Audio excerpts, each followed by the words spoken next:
नमस्कार. फक्त योजना या यूट्यूब चॅनलवर मी ओमकार तुमचं स्वागत करतो. तर संपूर्ण महाराष्ट्रामध्ये ज्या विविध ग्रामपंचायती आहेत, तर यांच्या अंतर्गत सरपंच आणि उपसरपंच जे आहेत, तर यांचं मानधन दुप्पट झालेलं आहे.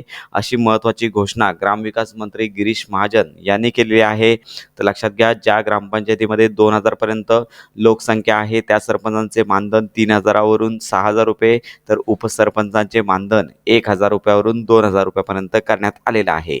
याचबरोबर ज्या ग्रामपंचायतीची लोकसंख्या 2,000 ते 8,000 पर्यंत आहे, त्या सरपंचांचे मानधन 4,000 रुपयावरून 8,000 रुपये, तर उपसरपंचांचे मानधन 1,500 वरून 3,000 रुपये करण्यात आलेलं आहे. तसेच ज्या ग्रामपंचायतीची लोकसंख्या 8,000 पेक्षा जास्त आहे, त्या सरपंचांचे मानधन 5,000 वरून 10,000 रुपये, तर उपसरपंचांचे मानधन 2,000 वरून 4,000 रुपये करण्याचा निर्णय घेण्यात आलेला आहे. तर अशा प्रकारे हा महत्त्वाचा निर्णय आहे आणि ही महत्त्वाची माहिती आहे. तर अशा प्रकारे ही महत्त्वाची अपडेट इतरांपर्यंत नक्की शेअर करा. योजनांसंदर्भात डिटेल माहिती करता आपल्या फक्त योजना या यूट्यूब चॅनलच्या कनेक्टमध्ये राहा.